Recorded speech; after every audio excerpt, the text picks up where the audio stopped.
Hey, amazing people, how are you? Hoping that I've got a few of you coming on. I'm just doing my administration right now, flicking as many people as I can over to become presenters. That way I don't have to, for some reason it won't let me do Stephen, which doesn't make sense. I'll get there. Hang in there with me for a minute. Oh, Paul's already activated his webcam. Unreal. G'day. G'day, how are you, mate? Very well, thank you. How are you? I've at least managed to unmute you, Stephen. For some reason, it doesn't want to let me make you a presenter at the moment. So you're here, I think. I am here. Can you hear me? I can hear you, mate. So I think I'm actually in transit. Oh, maybe that's why. Maybe that's why you're not on a device that would allow you to present. So that's all cool. Yeah, I'm on my phone. Okay. Yeah, I'm actually at a bus stop. So I think anyone else who, I can see Susan coming online now. Feel free tonight. Let's test the bandwidth a little bit. So if you feel like throwing your Callum's on, if you feel like throwing your webcam on now, then do that. We've got a massive experiment. I need Jacinta here because Jacinta is determined that she's going to show her head tonight, which is fantastic. She's had trouble making that happen, but she's got NBN. So we're very excited for her to come on. I'm looking here, and I think someone might have shared this. Callum, it might be you. You might have shared your screen, mate. Yeah, it's Callum's screen. All right. So I think if you can stop sharing your screen, which I think is at the top of your screen, Callum. That's it. You've done it. There we go. And I think what can happen is I'll be able to then, as a presenter as well, be able to share my screen when it's time to go as well, and hopefully that works. Although it doesn't seem to. I don't actually know why you guys can't see my my face, because I use GoToMeeting all the time, and for some reason it just isn't showing. Just not playing the game tonight, mate. For some reason, it doesn't want me to. It doesn't want to allow me to make you a presenter. Right. I'm feeling some issue with the attention list there. Okay, that's all right. I'll just know that I can see you all and I can hear you all perfectly. All right, no worries. All right, so look, we'll I think I've got it ready to show my screen now when it's time for me to do that. So we'll get cracking, hey? So first port of call is a little bit of admin. Sharon, welcome aboard. Can you hear us, Sharon? I can see her. How can I see her but I can't hear her? I don't think she can hear us too. She's still trying to get some sound, I think. All right, we'll let Sharon off the hook. Sharon, give us a wave if you can hear me. Ah, she's gone. Okay, hopefully she comes on. Actually, maybe I've just got to make Sharon a presenter as well.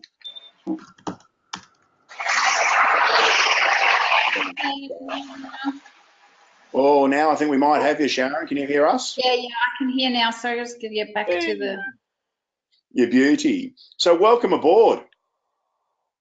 Thanks. Now I can't see you, but I'm here. All right. Well, okay. Hopefully we can get it sorted in a minute. There we go.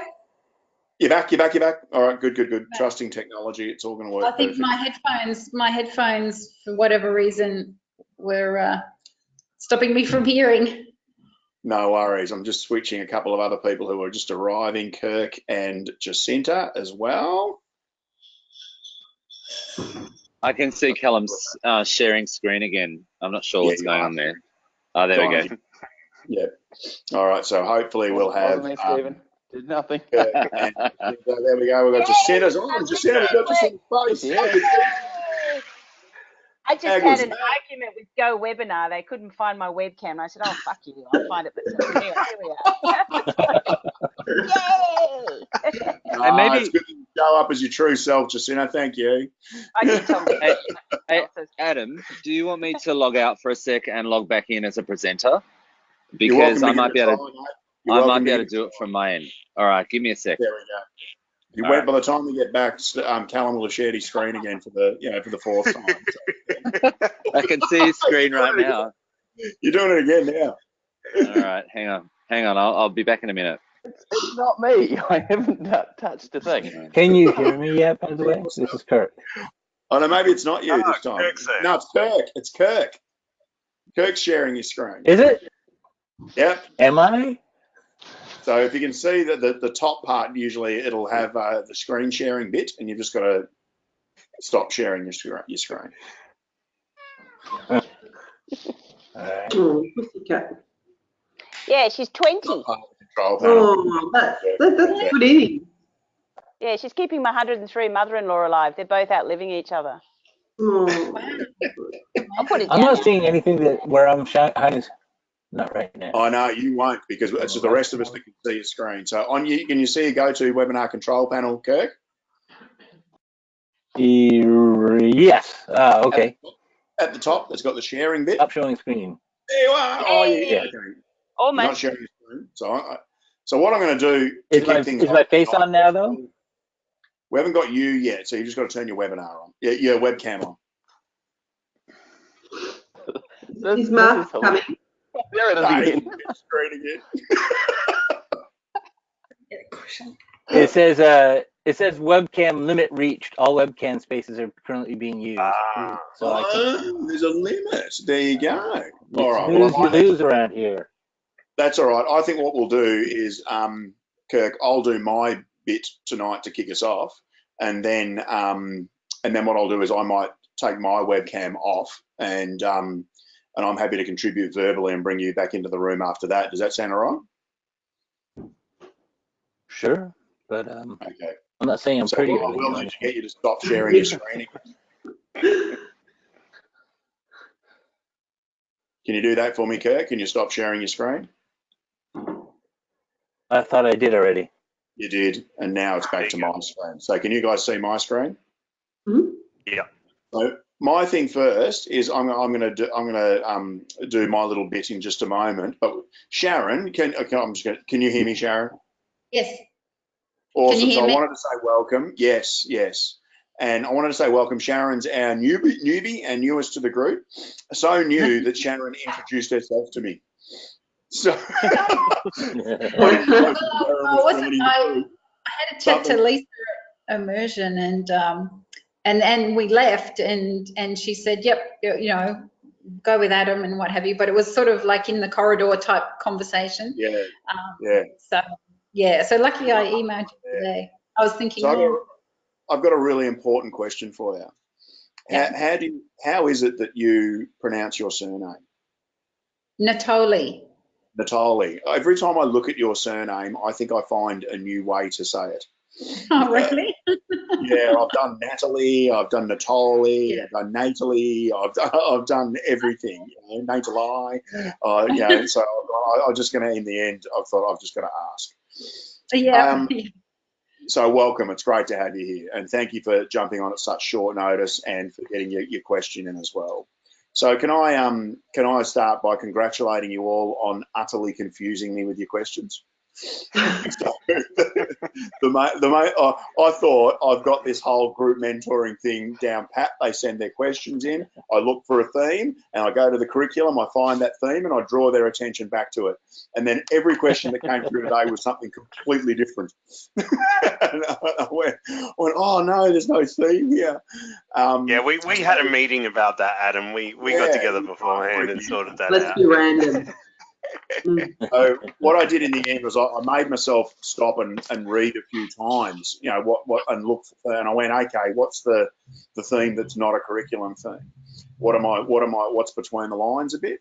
And I found probably two key things that I think stood out that were more of a mindset thing. So if you don't mind, I'm just going to talk for a few minutes about a bit of a way that I think through the thought leader's mindset, if that's all right. And so the way that I guess the two things that I thought stood out from a theme in terms of mindset, I'm hoping you can see this here, were probably, one was that the word worry got used quite a bit, was people sort of worried about whether I'm doing this right or worried about whether I should be doing this. And so for me, the vertical line here is the worry line. It's about whether things, the horizontal line is the worry line. And I think the worry is around how much I should do of things and whether I should do things. And that's about being perfect versus prolific for me. And then the other thing that probably came through along with the worry was sort of the productivity thing came through. And so I started to think about what have been my habits around productivity that have been both good and bad, and found myself edging towards saying, okay, I think that I oscillate between doing important things and doing easy things in terms of being productive. And so I started to think about those concepts, and then I went, okay, how is this going to be useful to people? And I started to write things down, and then I thought, well, you're an idiot. You're supposed to be pink sheeting this stuff. And so I grabbed a pink sheet and started to map this thinking out. And this is kind of where I ended up in the top left, was how I could demonstrate this to you. So I think that sometimes when I build a quadrant model, I end up going, it's pretty clear that there's a preferred state, there's a preferred quadrant you want to be in. But I want to make it really clear that this is a bit of a reflective model, because it allows me to acknowledge that I actually go to all four of these places at different times. And it's just knowing what adjustments, what things I need to say to myself in order to be able to track back to the best part of the model. So clearly we want to be a productive thought leader out of those four options. That's what we would like to get to. But I reckon that there's two reasons that I leave the productive box. One is that I made a mistake. I got drawn by something to another place. I either got drawn by my mood or by my habits or by circumstance to one of these other domains. And the other reason that sometimes I leave the productive thought leader space for me is that I choose to. So I actually do from time to time say, you know what, I am just so not in the space to be particularly productive at the moment. So if I'm really honest, I got up this morning in Tasmania, in a little place called Smithton, at 4 o'clock. And so I got up at 4, I jumped in the car, I drove to Wynyard Airport near Burnie and flew to Melbourne. I've been in and out of meetings all day and presenting as well. And so I'm a bit knackered. And so for me to say I'm going to sit down tonight and do some really impressive thinking would be utterly untrue. So I would choose when I'm feeling a little tired to perhaps go right over the other side and just be busy. So just pick something that doesn't take too much thinking and knock off some tasks that would sit in that space. So whether you choose for me to leave the productive space or whether you slip, you make a blue, it's all about what you think and whether you can reflect enough to say, this is where I am, and therefore what would I need to do? See, I reckon models like this should be, if they're reflective, they should be for adjustment. It should be like looking in a mirror. So I look in the mirror and I've got this weird thing about trying to get my beard to be perfect on both sides. I look on the left and I shave, and then I look on the right and I'm switch backwards and forwards until I get it exactly right, which is weird and OCD. But the truth is also that it's because I'm using a mirror that I can adjust. If I do that in front of a wall, I can't adjust. I'll just judge. I'll just go, I reckon I look good or I reckon I look horrible. So for me, it's about what do I need to say when I get out of the productive space in order to identify what I need to do to get back. Because whether I slip or whether I choose, the work to get back to the productive space is usually the same. So when I slip to the compliant space, which means that I'm really obsessing over things being perfect, and I'm picking the really important stuff, which means I might be launching a new cluster, I might be working on pink sheets, I might be developing collateral, and I think collateral is especially where we sometimes fall for the trap of obsessing over perfection. I remind myself to just get out of your IP for a minute and think about how you're going to make a sale. Now, how is this amazingly clever IP going to be accessible to other people? And I think that sometimes I call that a compliant thought leader, because you're kind of following the process. You know, you're doing the curriculum, you're writing pink sheets, you're building collaterals, but the fuel that makes a thought leader's practice go is sales. And so it reminds me that if you're going to be genuinely productive about this amazing thinking, you're going to have to deliver it at some point. Go do some sales. So get out of your IP and stop fussing about things having to be perfect because I believe they're important. If I get across into the busy thought leader space, so that means I'm worried about things being perfect, but I'm doing easy tasks. I tend to, it's usually because I'm building lists. I'm a relentless list builder to the point where I use sticky notes on my desktop, and I tend to put things on the sticky notes desktop that I've already done, so I can tick them off, because that makes me feel awesome. And I think the other mistake that I make about obsessing over lists is that I compare. So I'll look over and see that, somebody has delivered 2 blogs and newsletters in the last week. I go, oh man, I've got to do a newsletter. And then I look over and I go that somebody else is talking about how to work with a VA. Oh, I really need to work with a VA better. I'll look over and someone else is doing like the detail that Jacinta gave me around her cluster and what she's trying to do at the moment. I go, wow, there's some stuff in there that I should really be doing.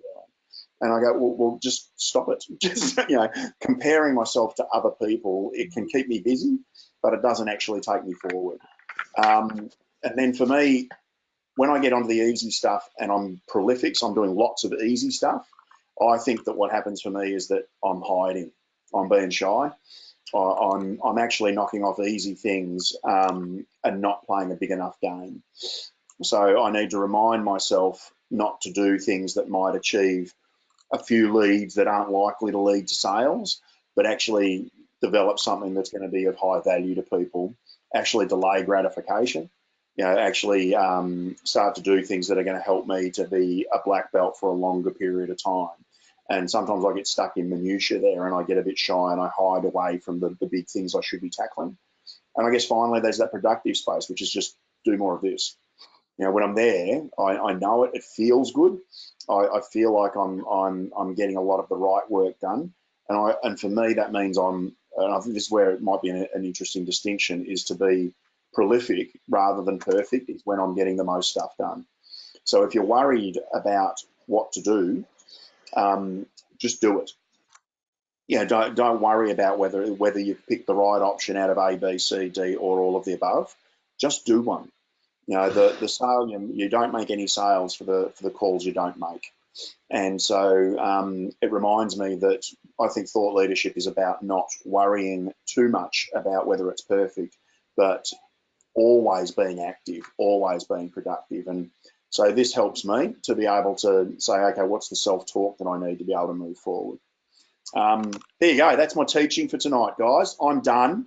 That's awesome. I'm going to unshare my screen and just ask, are there any reflections or comments that you think would be useful for the group before we get into your stuff? Can I just say Lynn's book's really good for that perfection side of that model. Really good. Yeah. Her stuff about Ish is every time I see her stuff, I'm drawn back into reading it 2 or 3 times, and it's gotten under my skin a little bit, this notion of not worrying about perfection. And I think that's where that comparison trap comes through sometimes. It's got to be perfect. It means it's got to be better. What I'm really saying is it's got to be better than someone else's. Yeah. Adam, this is really helpful to me too. I've realized something about my internal architecture as I've been going along here, realizing as much as I think I do, I don't like making decisions. I don't like making sales. And so I've had to force myself into positions where I just have to, scheduling things publicly and so forth. And that what you're saying here about when you're shy or busy, that's very much true for me as well. Cool. Yeah, that makes sense. Yeah. All right, good. We good to go? Yeah. All right. All good. All right, Paul, I'm gonna get you to kick us off tonight, mate. So your stuff was definitely the productivity stuff, wasn't it? Moved house, and Yep. and I got a funny feeling James Clear's under your skin, hey mate. Stuff about habits and how to get productive habits. What's going on for you, mate? Explain. Yeah, very, very much so. So very soon after immersion, I've moved house across town.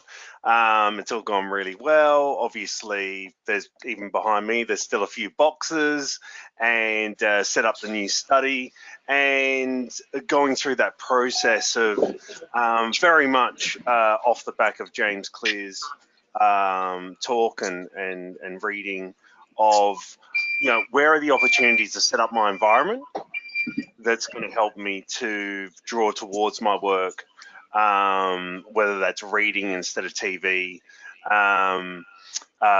sort of getting to my desk early, enjoying the space that I work in.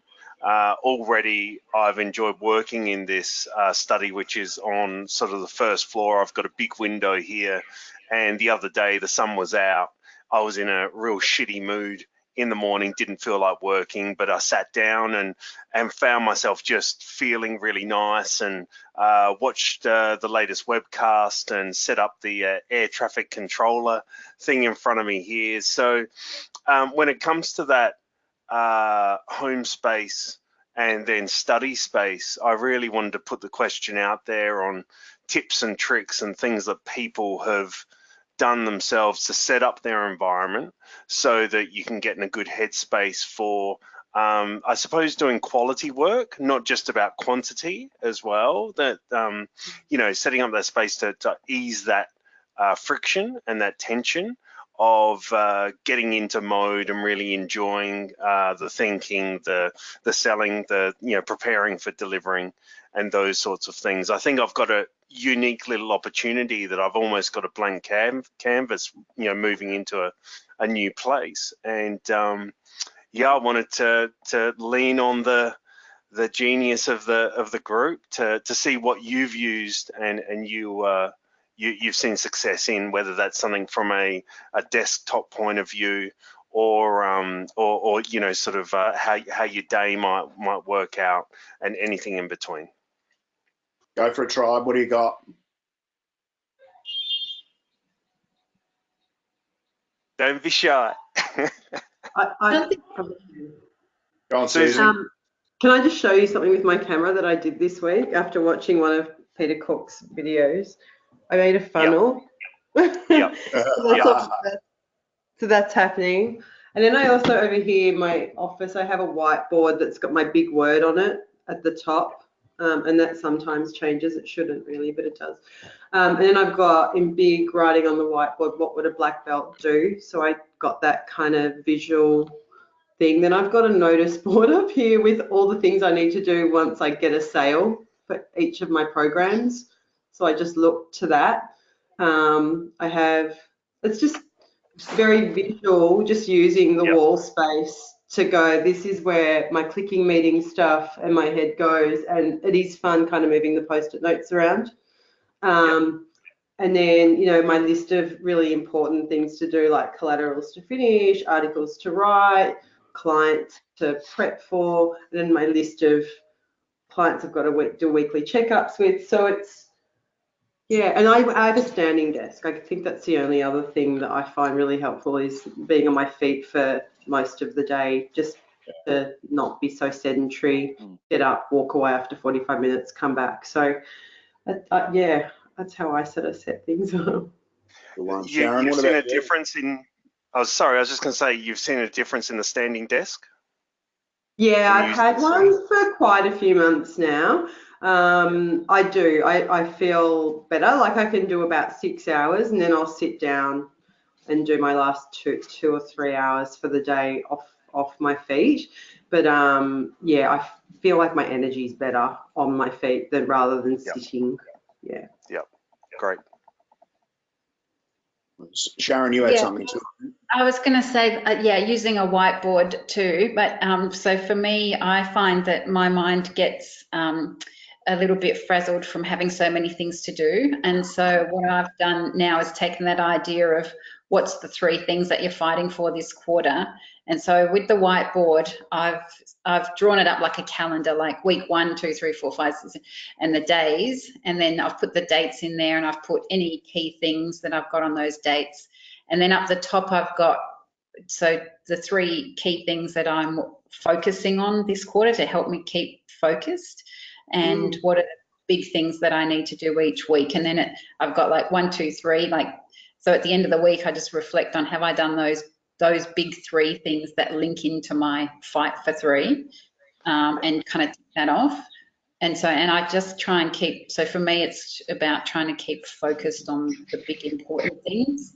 And because it's so easy for me to get to be busy, not that busy, but not actually doing those things that are important for the top things that I really want to get done. Yeah. So for me, it's, yeah, if I have too much clutter around, it's not good for me. So I'm just really trying to, yeah, pull out what are the key things and really have those top of, like, there. Yep. Great. And then there's Thank you. other little things I just put in my diary or my calendar or a little book I've got to track habits. Yeah, good idea. Okay, With the That's pretty cool. with the standing desk that Susan mentioned, I used to have one at a shared office space I had, and what I found it was really good for, apart from just moving a wee bit, was I found I felt better and in more control of myself when I made phone calls when I was standing. Yeah. Like, it was just like standing for phone calls just makes so much sense for me, and it just really it just shifts your energy a wee bit. And my office is through there, so I'm here by the fire with the cat at the moment. But what it's set up like, I've got a big sort of corner desk, and this might be a bit anal, but what I've done probably maybe 4 or 5 months ago is I would have think, sell, and deliver sort of sections. And so the think has cool. like all the post-it notes are pink. I have green ones for the sell, and the deliver is blue, because at one stage there was this mysterious blue sheet that arrived a few immersions ago, and then it sort of disappeared. But it was really good for thinking about delivery. Yeah, that's right. Dan and Kieran nailed that one, and I still think they're great. So I have a pink, a green, and a blue section of my gear, and it just allows me to sort of swivel a wee bit and focus on that stuff. Otherwise, I'm like, just like Sharon said, I get lost in chaos and busyness, and it's just scattered all over the place. And I have like hundreds of post-it notes all over the place, but if I have them coloured and in a section, I know sort of when my energy goes, I lose interest in thinking, so I go to selling, that sort of thing, but I can sort of just quickly go to it if it's there and it's sort of slightly more organised than I usually would like. So that's my only tip. Really helpful. Hey, Paul, thank you. My only one would be that I've spoken to a couple. I think Callum, I think you and I have spoken about this before. On work days, I shave. Yeah. So, and I realised watching James Clear that it's actually just a little cue that I have and it just reminds me that when I walk out of the bathroom on a work day, I've just had one thing that I do that I go, right, that means it's a work day, and it switches me into work mode. I find that if I walk into the office unshaven, unshowered, I'm sloppy already, and my behaviour will be sloppy at the desk. Yep. All right, good. Thanks, Paul. Appreciate it, mate. Hey, Susan, I got you next on the list today. You wanted to talk bus scouts and webinars. Yeah, I'm in hustle mode this quarter.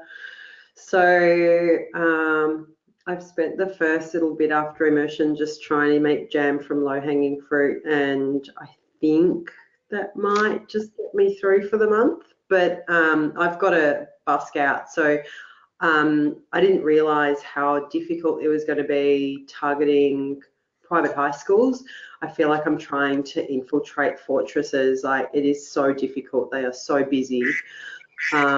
So I've been ringing gyms, and I found a great gym that has said yes, and they've got a marketing company who are going to promote my session, and I think I can do it across a few of their venues, which is great. But I sort of started getting really jack of this, no one's getting back to me. So I thought, I'm just going to do webinars. So I don't know how to do a webinar. Kirk, you mentioned you're like the king of webinars. And I've looked on Central, and I've kind of, searched around.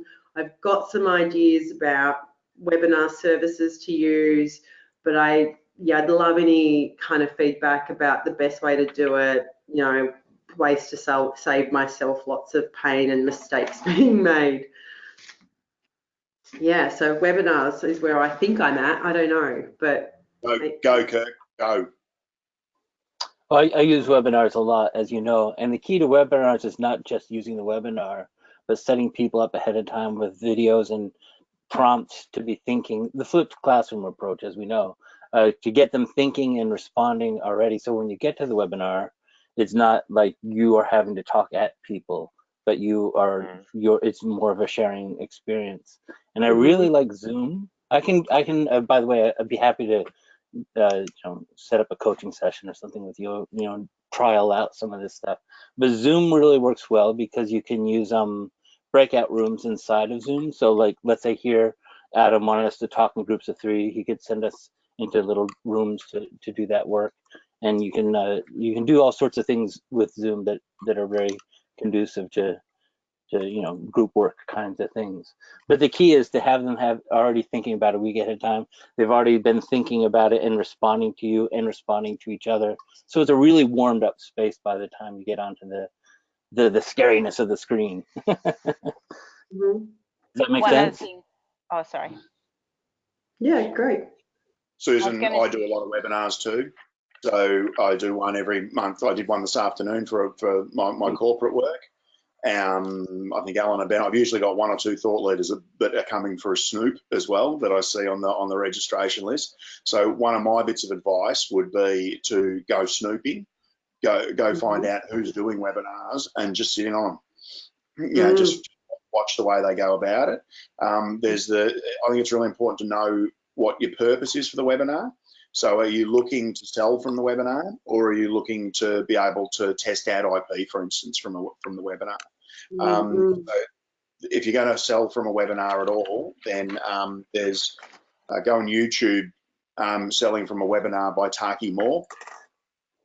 Taki was someone who presented to us many years ago in business school, and I watch that clip.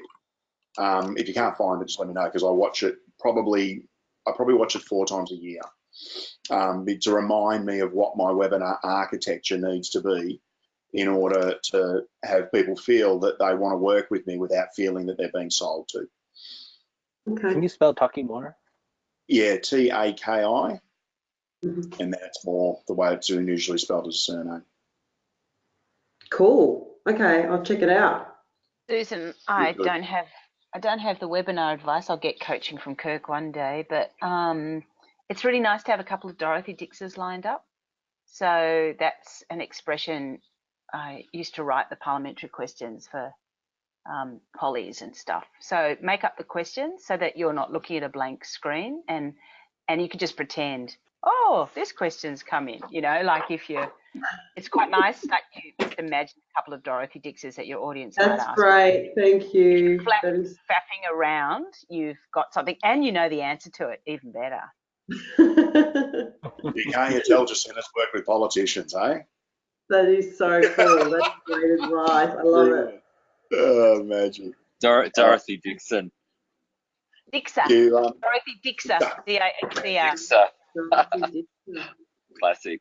Cool. Good advice. You good, Susan? You good? Yeah. I'm All good. right, no worries. Hey, Sharon, I've got you next on my list here. Okay. You want to talk a little bit about, this is a conversation that's quite ironic, Sharon, that we had in our last session as well, that led to some other stuff too that I know people have been involved in that I completely screwed up, but it's around how to work with your VA. So we had a session on that, or what to do around a VA, and I was going to record it for everyone, and it just didn't record. So the people who were there had a great time with my VA, So, this can be revision then. It could be. So there should be some people who are here who have answers for you if they've been paying attention. All right, fire away, Sharon. Yeah, so I started working with VA in February, and just started with a few things that needed to be done. And then I've just recently got into doing a LinkedIn strategy, which has worked really, really well. Alicia's strategy of inviting people to join your newsletter, just a bit of a blurb about, just a short message, and just give us the thumbs up, if you'd like it. And that's taken my newsletter from, I had 160 people to just over 500 in, I don't know, a couple of months. Like, it's been really, really effective. So we've kind of got that up and running, but it's like, but I'm looking for other things for her to do that are effective like that. Like, that's been really good in terms of the value of her time and the energy put into that, because it's got a clear outcome. But I'm just interested in other people's experience of working with a VA in terms of what are some good things that they can do, and I guess bigger, like longer term, perhaps activity. Well, anything really. Any suggestions for valuable activities that you've had them do? Does anyone want to go before me on Well, this silence. I will say, like, I no longer have a VA. I've got a business manager, and with my VA, what I needed to do was be really clear on what the tasks are and what the expectation was. So anything you give, be really, really clear on the expectation, and not only on deadline and the time frame, etc., but what the task is to be done and what it should look like at the end. One thing that they're really good for is building a list for you, Yeah. so converting things from LinkedIn, etc., but also doing research on potential people to connect with. Also, just getting contact details for people as well, so that you can then start making some calls. I mean, just really simple tasks. That's what I found useful. Yeah, some of that's, that's good. Probably one of the most effective things. I don't have a VA. I haven't actually worked with a VA, but I have Amelia now, my business manager, and she really got things. She just got everything organised. So she was looking at the overwhelming LinkedIn, all the messages that I was, all the connection requests and messages I was getting. And what she started to do was she used Pete Cook's how to actually manage contact in LinkedIn, and the segmentation that he uses. And what she started to do is put people into buckets of communication, and that's been really effective for us in that that it's actually starting to convert people from just connection requests into possible business leads. Also working out, the kind of all the contacts we get. Like we might get, say, 30, 40 different contacts a week, right? And of those, maybe 5 of them are potential business, and the others are just wanting to hang out with you. But they're all relevant because it's all building your network. So that's been really effective. And the other thing we've done is transferred some of those potential leads over into Trello boards. So Trello is something that we've used quite effectively, or started to use quite effectively, and being able to also sync that with emails. So when an email comes in from someone that is a lead, we can then actually put that into a specific board in Trello. You set up like boards. So that's been really helpful. And so I guess the summary of what I'm talking about is just getting stuff super organized and put into very easy to manage buckets, because when it gets big, it becomes overwhelming if you don't have a system around it. That's what I want to do, develop some systems. So that's good, thank you. So do you have criteria? Do you have criteria for how you might pull out the 5 out of the 40 odd or something? Often that just starts with the way they contact you. Like if they're not if they've been referred to you, they often say someone suggested I speak with you. If it's not as overt as that, there are using different querying tactics. Amelia manages all this for me. It's not actually me. And I only get bounced into an actual conversation when it's a bit further down the line and when it has to get quite personal. Do you know what I mean? But your business manager. Do you have a series of messages set up that you would send? Yeah, we've got canned responses for everything. Yeah. And depending on the contact, we will make a decision about what we use of that. But it just means that you're not writing everything from scratch all the time. Yeah. It makes it super efficient. Yeah. You know, and sometimes that's material from the text pack for the cluster or whatever. So yeah. So Sharon, I also what I'll do, Sharon, is arrange an opportunity for you to have an online chat with my VA, Chris, with my business. She's my online virtual manager. Oh, something happened. Might be Stephen walking through somewhere. And so I'll arrange that. She'll share some docs with you as well. The nutshell thing is, and these guys will be familiar with this, is that number one is invest in the relationship with them. Need to treat them like they're not virtual. And secondly is to get really clear from the beginning about whose job is what. So, for instance, you know, these guys will remember that when you ask Chris, what's your job? She'll say it's to make Adam's life easier. And when you ask her what's Adam's job, she will say it's to think, sell, deliver. Webinars and automation. And you start from there, and away you go. And but it's really important, I think, to do the preparation to make the relationship work well is really important. Yes, because I kind of inherited her, or I took over her from Kathy Burke, which so I didn't do the recruitment and everything. She's great, but I sort of just jumped into it rather than a more planned kind of approach. So from the beginning was giving her a few things and then a few more things, and so.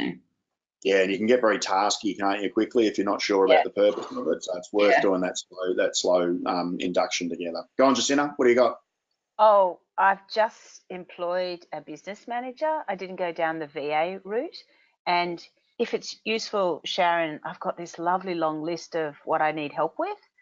And I built on what Mary Butler did. And there might be stuff in there that is useful for you. But I really wanted to implement Amy Clymer, if I'm pronouncing her name right, that thing she talked about on Central, and I didn't have anyone to help me do that. So that forced me to get a business manager, and she did that. If you look it up on Central, it was that lovely thing where she went out to her list and asked them to book an appointment by Calendly, and then she could have the conversations. Anyway, it was a nice sales approach to have conversations, that not just building your list. So that would be a good chunk of work. But would you like that list? That would be great. Thank you. Okay, I'll get your email on Central. Okay, thanks. Thanks, Jacinta. Hey, while you're on a roll, Jacinta, you want to go next? My stuff feels so basic. Should I confess that after immersion I just went into a hole? Did anyone else go into a hole? And I thought, it's okay, I've got 13 weeks. So, you know, I just hid. I knew I was not going to get anything done, so I just hid and took my time.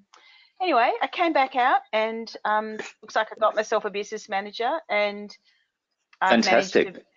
and she's actually Brent Hodgson's business manager, so she's in Melbourne, and he's really cool with that, and she's terrific, and we'll see how we go.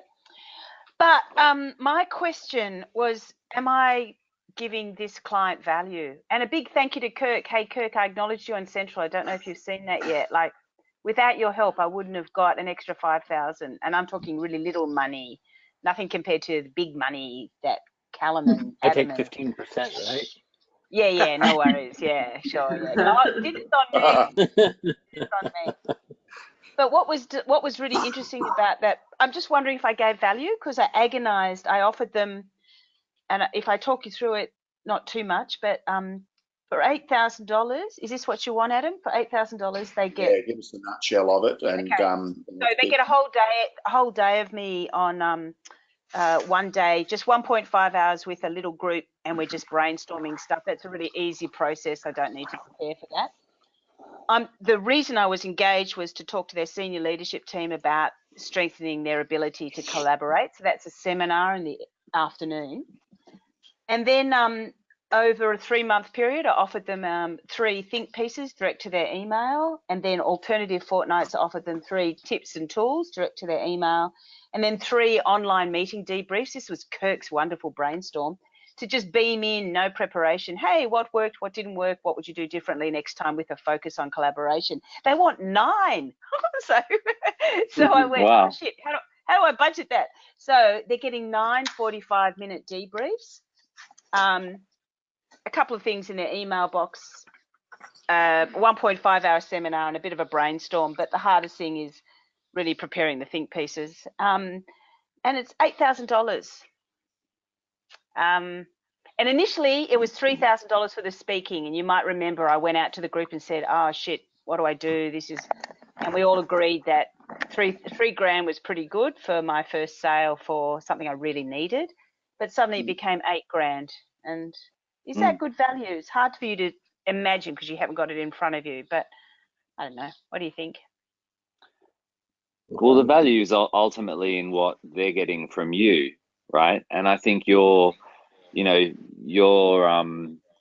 giving a lot, and that's fantastic. Like it's more about how can you, it's about how you can, how what you know can be packaged in a way that kind of makes it more expansive and more accessible for them. And I think it sounds, it sounds really great what you've done. Well, thank you. Any criticism? Anything I could do better? I'll go, Jacinta. I reckon you're a bit cheap.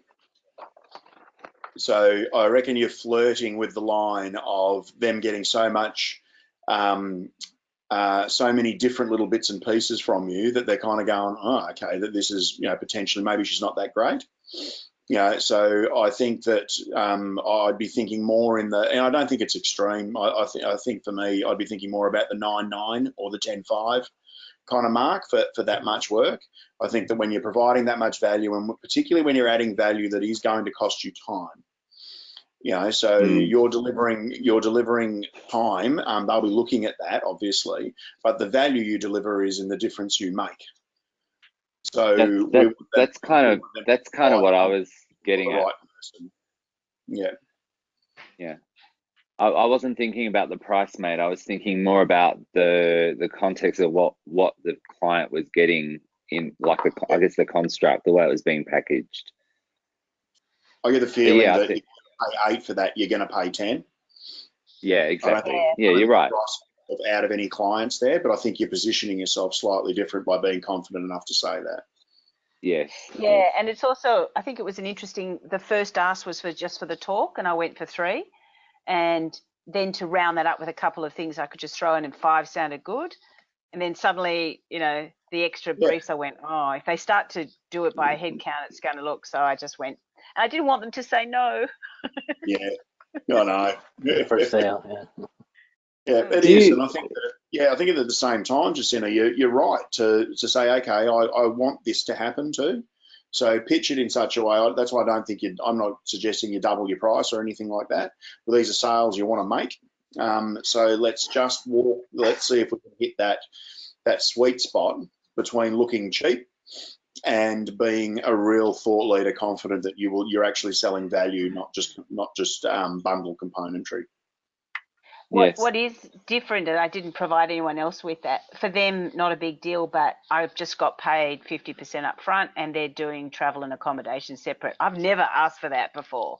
So awesome. They just went, yep, and no contract. Yep, do it. So that's a big mindset shift. So in some way, to me, that's worth $2,000. But thank you for your honesty, Adam. Callum, did you have something? Or? Yeah, no. Well, I'm really glad you asked this, Jacinta, because you've asked my question as well. So mine was around pricing, but value-based pricing. And in relation to what you outlined, you've got so many touch points in there with them. You're getting back in touch with them really frequently, and that demands some of their attention, which creates value as well. Like they're generating a whole lot of stuff, a whole lot of times. Each week for many weeks, right? And so the price just goes, in my mind, the price just goes up because you're facilitating them doing something better at multiple times, right? And so while you say, yeah, I'm there for an hour and a half or 3 hours or whatever it is, it's those little reminders that you give that are check-ins that say you care, there's a process that's robust, but also you it's part of a journey for them as well. And so I just think automatically the price goes up. Now what the price is, I've got no idea. So that's kind of what my question is, you know, because I just pluck it out of the air, and it's usually a day rate, how many days or what part of a day is that going to be? And I think that, like what I think you've just done is you kind of undersell yourself, and I think I undersell myself as well. And it just creates a whole lot of busyness as you try to move up the belts and get more money coming in. I just end up doing more days rather than dollars up, days down. So what I think value, probably what Stephen was saying, value the little things that you are giving there as well, because they're incredibly valuable. And while you say, you said you send them sort of, it was kind of like some tips every now and then, you know, or at a regular cadence. That's 3. So that's, and did you say you get 9 of them? They want 9 of them? What? No. They get 9 debriefs, which is online debrief. Yeah, Right. I know. And but that's 3 project teams. But you know, I'm also positioning myself because I know, okay, it should be more. Point taken. Next time more. But I think I'm positioning myself for being there in the longer term because I've learned. We've had such great conversations. You know, I sent them, it was textbook. I sent them the outline of the slides and they were so excited about the David Bowie quote. Oh, you know, and so this is all, for me, it's like learning the process and the structure as well. But so I do take your point that I'm probably undervaluing myself a bit, but I reckon they'll be on board and they know it's a 3-month program. They know that I offer more. So imagine the difference after 3 months. Imagine the difference I could make if I was there for a year is going to be my argument. But yeah, the other thing I should tell you is that when I got rung during the week for my other cluster, which is the one that actually makes me money, which now has a name, How to Work with Community. Quick, can you come and help us? We had a terrible facilitator. We need you Friday afternoon. I said, $5,000. No, didn't blink. And they paid it. Awesome. Oh, awesome, man. Awesome. Never done that. So that makes up for the, you know, because that's not the work I really want. So that was pretty good. But Jacinta, I reckon you're wise. You don't always get paid in the bottom line that the amount you invoice. So if you're sitting here going, you know what, this is actually a door opener for me, get the work done. You know, it's no big deal at all. You know, I have a free keynote that I deliver to any principal network that will have me come and talk to them about how to connect with parents. You know, and I'll jump on a plane and pay for it if I can get to a room of 20 principals. It'll pay for itself. Yeah. You know, so it's absolutely legit and quite wise to be able to say, okay, I'm charging 8, but I know what else I'm getting out of this, and that's absolutely fine, I reckon. Well done. Thank you. That's really helpful. And next webinar, I'll talk about how I don't fuck up. Can I mindset, won't we? Can I just add one thing that I was thinking of just then, Jacinta? As you're going through the program with the different groups of people that you're working with, try and capture like their experience, however makes sense to do that, because essentially this first one you're doing can be like your pilot program that you then use to you know, obviously you use the learnings from that to adjust it and, you know, make it even more awesome. But what I find is when I get to the end of programs, I'm like, fuck, I wish I'd have like captured that, you know, that experience that they, you know, that person that said that, because you always ask for, who have you done this for before? How was it? What was the experience it created? And all those things. And that can be really, like, if you just think about it at each stage that you go through, the context of the contact of how you're working with the people, and maybe even it's a little survey thing you do at the end of each session, or something you give them before, like whatever makes sense, but just so that you've got all of that, and then give that to your VA, business manager, to you know, polish up. And yeah, anyway, that's just something I thought of. That's great. Good reminder. Thank you. Hey, Callum, if you think there was a bit of an extension there of what Jacinta was talking about, do you want to go next, mate, and lead us through here? Yeah, absolutely. So Jacinta's just given me a couple of good ideas then as well, but really it's to sponge off you guys in terms of, my question was around pricing, but I think it's actually about what's the value add in the pricing. I've got two programs, one for teams, one for HR practitioners. Market is very much the same, and they're both 5 days over 5 months, so it's 1 day each per month where we go around a model. It's got a diagnostic that comes with it, so we do that beforehand, which has a report which we use for the conversations we have in each of these sessions. I post sort of videos, links, articles, etc. on a Slack channel. So we have a dedicated channel that they use to talk to each other and build a bit of a sort of a sub tribe there within their organization if their IT capability allows. And also in that I chase them up or follow up, post questions, do that maybe once or twice a week in between, and just check in with people as well. And we do a wee bit of back and forth. So I'm actually wondering what are some novel ideas, or what do you guys use as that value add? Like how else do you, if you have a program where there are sessions with a few weeks or some time in between, how do you stay in contact and how do you add extra value? So what else do you think I could do to really make this or these programs, and what could we all do actually? What do you notice that the biggest value add is, or that people talk about and go, this is really cool? What could we do? Any ideas? Do you control the contact? In what way? So do you in your program, do you are all the sessions that you have with people, they don't contact you in between, or you only catch up when you're actually face to face with them, or how does it look? Like, so the contact is through a Slack channel. So we have sort of online contact, and that is available anytime. They can post questions, they can create a discussion. Yeah, so it's always available. Yes. But there's no face-to-face time with me. Right. Okay. So I travel, so I tend to be I'm out of town. Okay.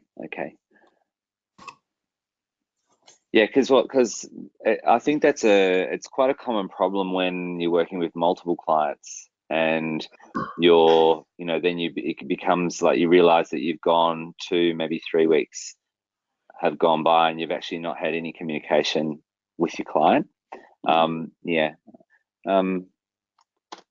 So we have the buyer isn't in the room, doesn't tend to be on the program and the course. So I catch up with them and hear anecdotal stuff. Have you got to go, Jacinta? No, I've got an idea. Huh? Oh, you got an idea? Sounds good. I'll shut up. Go. No, I'll let you finish your spiel, but I just wanted to say I've got an idea. Oh, very good. Keep going. So in terms of the contact, I check in, I ask questions, I sort of prompt some discussions. They get caught up in busyness, so I'm kind of a wee bit of a reminder.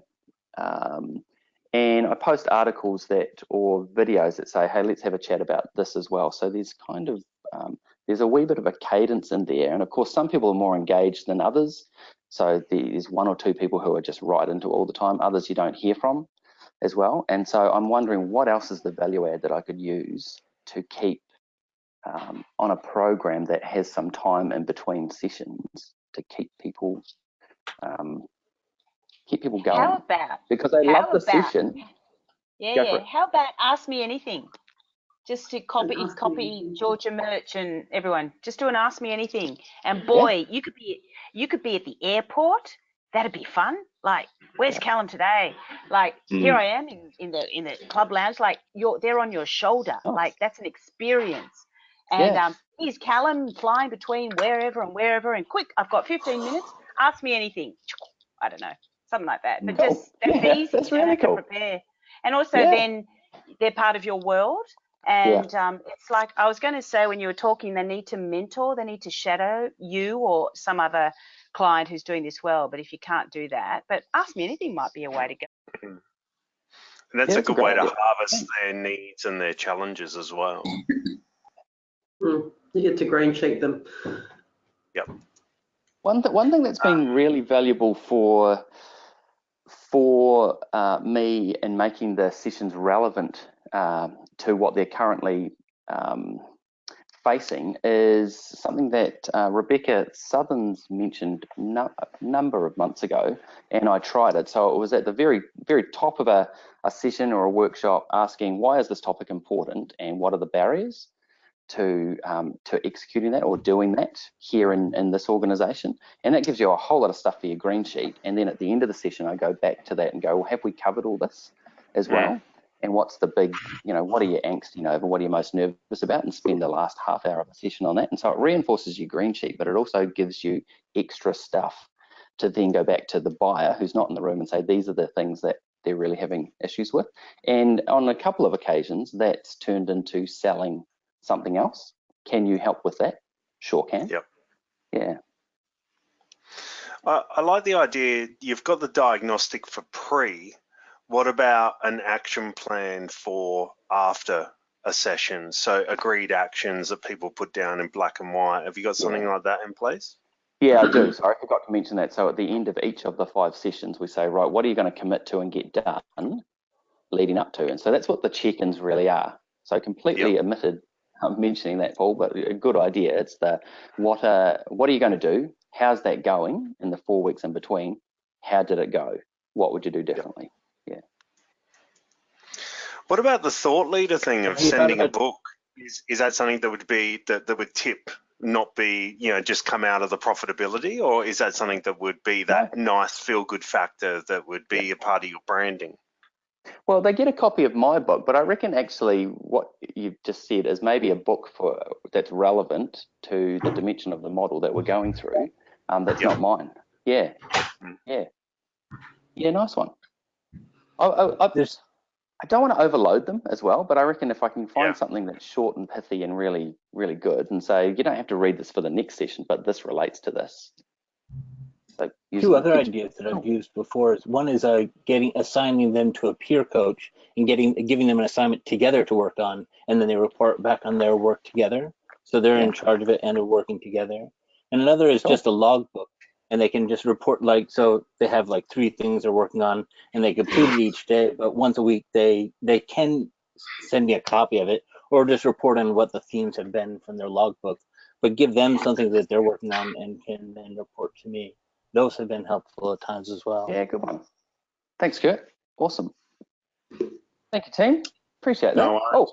So one other thing, just when we did pick my cluster at the last immersion, this was something I hadn't thought to package up and put in, but Lisa and Dan were talking about this concept of offering the toolbox and whether, I know I've now incorporated that into one of my programs as a value add, and it's stuff that I feel is kind of a no-brainer, but everyone should know about. So it's, I don't know how it pertains to your audience, but it's information that you don't have time to cover, but is interesting, relevant, adds to their understanding, and it's 4 action sheets. And, it's just another thing that, you don't have to spend a whole lot of time on. Once you've done it once, you just keep rolling it out every time you do the thing.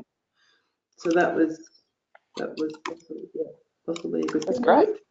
Absolutely. So Thank you. Callum, if I was going to chime in with anything, mate, it would be think about what is it that they absolutely love from you, and can you give them a little bit more of that? So with me, with my schools, what they love is when I'm in the classrooms with them, with the kids. So they've got the option to buy more of that if they want. So there's the option to obviously value add that way. And then I love the idea of attribution, other people and books and things like that as well. I think that I send a principal's present out every semester, and it's a book that they wouldn't normally buy at an education conference. And it's, and they love it. They love it. Nice. Really cool. Thank you very much. Option to buy more of me. I like that. Yeah. Yeah, what's Like the bit more that of what they they love love? about me. What's the bit that they, it's a real, left brain kind of, what's the bit they love? Yeah. Yeah. Getting from you, and just give them the option to have a bit more of that. Yeah. Yeah, awesome. Cool. Kirk, you've Wonderful. been a Thank you so patient much, man in mate. the caravan tonight. Say it again. You've been a patient man in the caravan. Yes, a man in his van. What would you like to discuss tonight, Kirk? There's two things. Some of the themes that have already been touched on, so I won't go back. But one of the things that's really worked for me is the idea of doing things online. There's a lot of things that are going on in my family right now that says don't travel, you need to stay home. And also as I've been saying, I've been doing a lot with that. So I've been checking out Teachable. I've been checking out Udemy, some ways of setting up courses online with that. And I'm offering my first Busk Out online tomorrow at 1 o'clock. I have about 5. I just put it out today. I've already got 5 people who have signed up for it. Some will be online, some of it. And any of you are welcome to come, just to at 1 o'clock Melbourne time. But just as a way of starting to busk out using that. And then I'm going to look at your video from talking more around. What I'm hoping to get out of this is get people enrolled in a 3-week program, and then form that into a larger program as well. But there's the Teachable is really more my style. And thinking about what you were asking about, Callum, I was going to borrow something from Lisa O'Neill, where she puts out one video, just a 2-3 minute video every single day. People can watch it, reflect on it, and respond back on it. So I'm hearing what they're saying from that, and that could be something very simple to do. And once I've built up some of that's interactive, I can take a chunk of it and put it on Udemy or Udemy. Maybe you know how to pronounce it better than I do. And that can be a very passive income. It just sits there, and Udemy actually sells it for you, and there'd be some passive income from that as well. But you need to have a chunk of material already put together for that to work. So those are the two things that I'm thinking about. And one of the things that's been really helpful for me is just going back to what I really know. I've been really trying to fit into what I think is a thought leadership business model headset, and it just really hasn't felt true to me. And what I do is I teach leadership, conscious leadership, and now I feel at home, very much at home with my content. And so I'm stopping that little bit of struggle and drama that I've been putting myself through. Cool. So do you need any help from us, Kirk? Yes, I need lots of help, please. No, but like tonight, so we just try and sign up to your webinar? Yes, please do sign up for the webinar. And if any of you would feel like I'd love to have people to talk to and share material with and give feedback to each other, because I feel like my poor wife has been having to give me lots of feedback. So have my dogs. And my chickens. Me too, Kirk. I need help with that model. Come to 888 again. We use the whiteboard. Great. Yeah. Anyone else got any idea? Any even have you thought about this? For Kirk.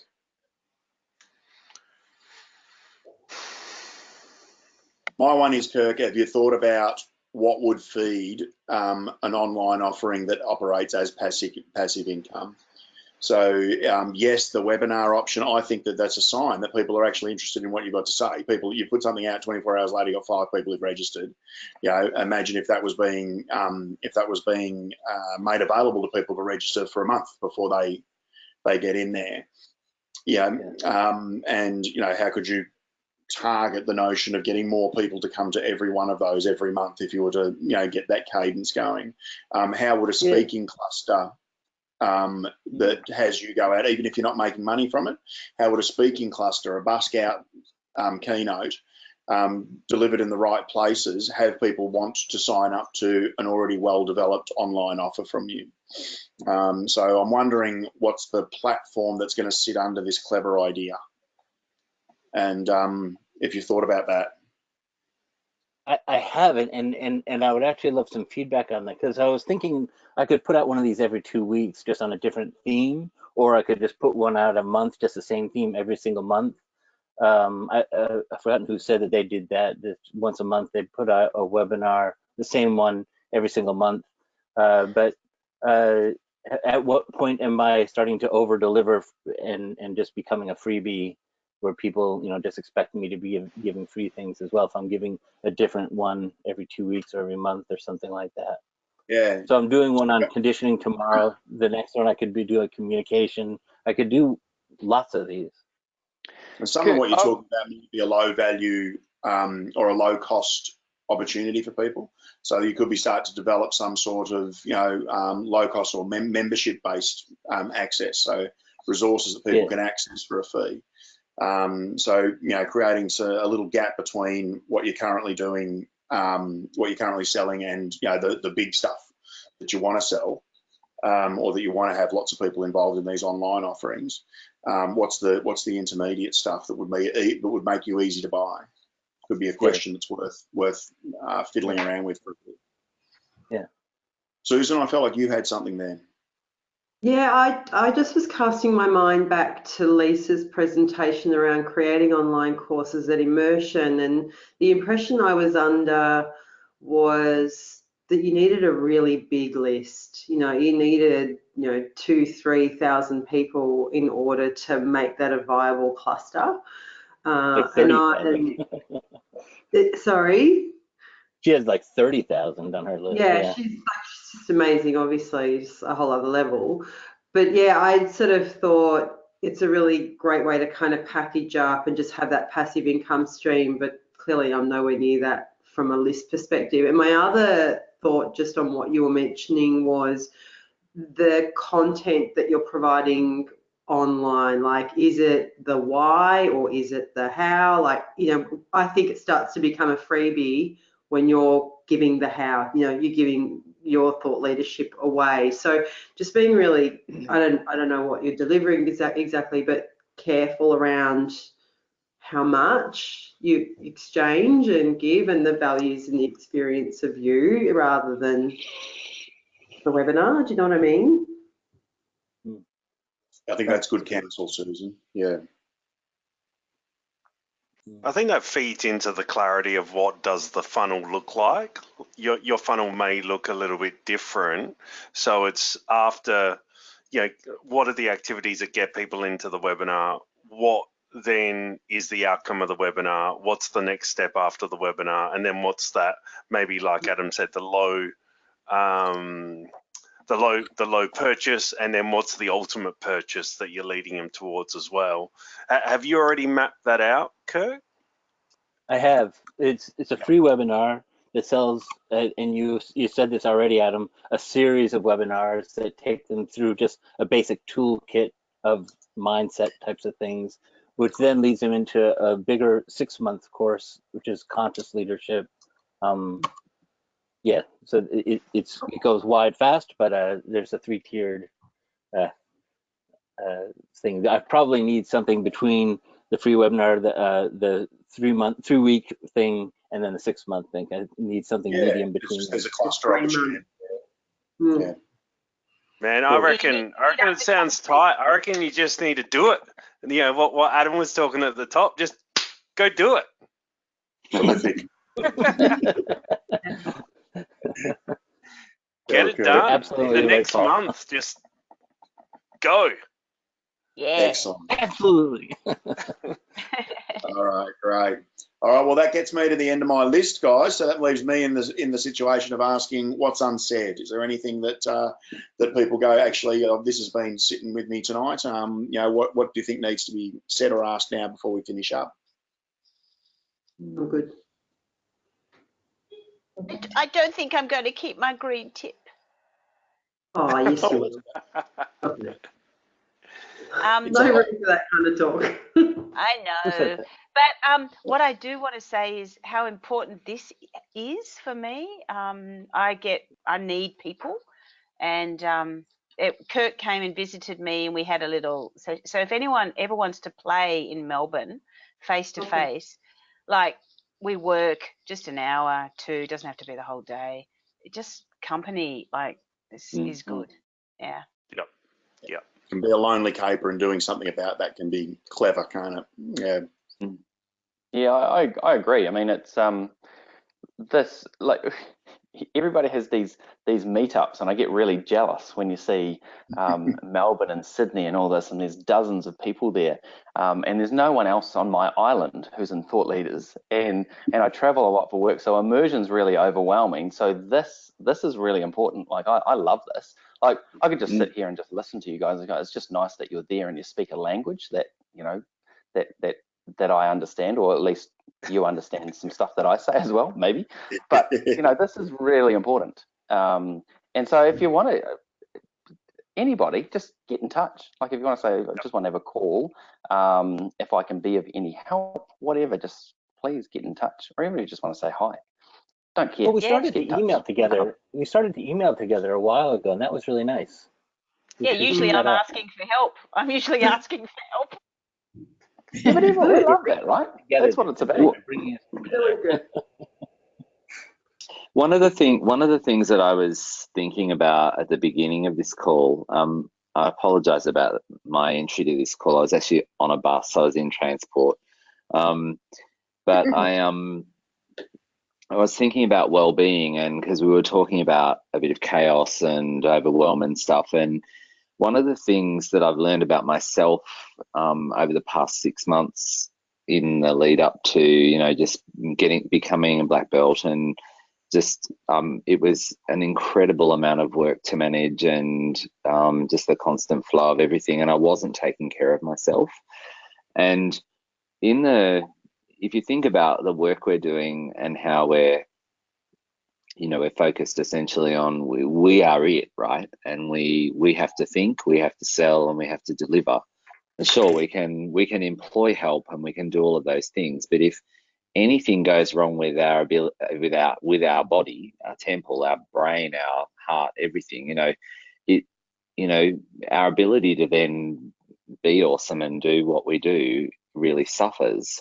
And so the simple hacks that I've put into my schedule that do not move for anything is I get a proper massage once a month. I every day I go for a walk. And it doesn't matter where I am and what I'm doing, I connect with nature if I can, or just get out of the zone of whatever I'm doing to reset. And I make sure that that at least 2 days a week I don't work on my own, right? So coming back to what you were saying, Jacinta, and what that has done for my well-being, my mental health has been incredible. It's noticeably different, and so when you're in chaos and when you've got lots of stuff on your plate and you're juggling lots of stuff, you're actually in a better position. Like, you just have more clarity. You have more clarity. You have more headspace to deal with it, because it's not just another thing that you're having to prioritize or put in a box, or on a to-do list or a sticky note or something. Do you know what I mean? You start to say, and the other thing is just just try and finish one thing well, and before moving on to the next thing. These are the simple hacks I've put in the past few months, and been incredibly, I would say, life-changing, probably in some ways. Yeah, but that's more of the well-being stuff, But yeah. See, that's why you're here, Steve. I don't get any of that kind of love from me. Frankston and well-being just don't go together. Oh, come on, Jacinta. You're magic, Mr. Johnson. Darling, I'm in Notting Hill. It's not too far from Frankston. I'm just taking the piss. It's all right. As long as we've got wine or whiskey or whatever, that's all good, That's it. We all find common ground in the end. That's it.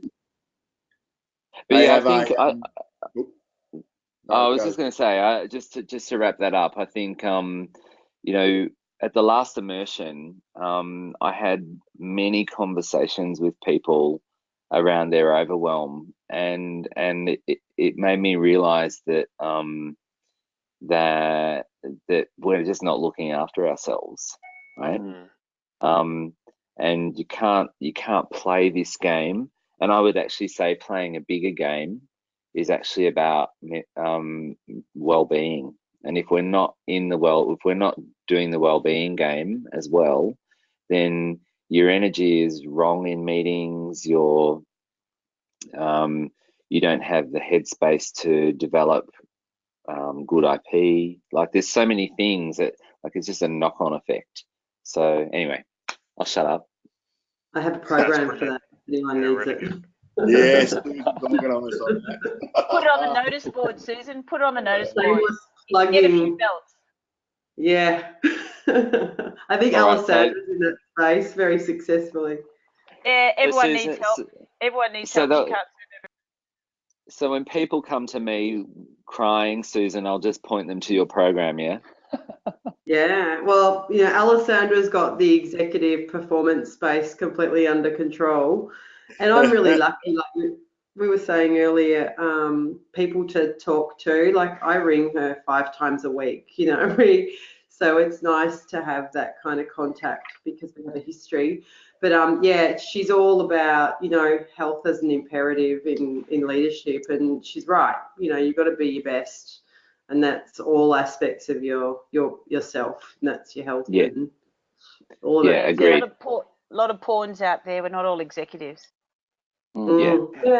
And I think Adam undersold the value that he gives here as well when he says, you know, that's why you're here, Steve, and he, you know, we don't get any of that from him.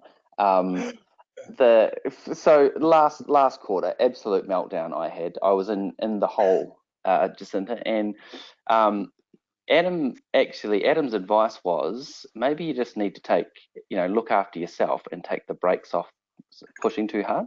So because we can try, and you're right, Stephen, like, you don't get thinking space, and so in meetings you're rubbish. Delivery, it's clunky. It doesn't feel like, it's just this downward spiral, right? And so if you're not right, if we're not right with ourselves, then everything's off. And so sometimes you actually have to stop being the thought leader and be the human first and get you right, and then go and sort of gear up that way. And so that's what Adam told me to do. He said, just, you know, sort your shit in a good way. Yeah. Yeah. I mean, the thing is, right, I mean, in the lead up to black belt, I've been religious about my yoga practice for the past 7 years, and it just all disappeared in the last 6 months, right? And, you know, so that was the first really big signal for me that I was out of sorts. And so I reinstated that, you know, and like, just everyone is different, right? So we just got to find what our reset is. That's the bottom line. What is your reset? What does that look like? And how do you take care of yourself? Or let other people take care of you? What's that look like? Hey, every party needs a pooper, and I'm afraid I'm going to have some hungry, tired people coming home. I need to cook for them. Yeah, so I might need to get going. All good, guys. All right, I'll let you off the hook. I'm going to look after my well-being. I'm heading away next week. So I'm just looking, actually, I've got 2 phone calls. I look at surnames like Farina and Natalie and go, I'm going to France and Italy next week. So with my family, I should have been getting some food and tourism advice, I reckon. But so I think what you're all saying in the last few minutes there is critical. So you've hit the nail on the head, and I'm going to take your advice and jump on a plane. Hey. Awesome. Have fun. Safe travels. Well deserved. Good on you. Thank you. All right, we'll be in touch. We'll talk to you all soon. Okay, have a good one. Bye-bye, Bye, guys. See you all. Bye. Guys. Thank you. Bye-bye. Thanks for having me. Yeah. Bye.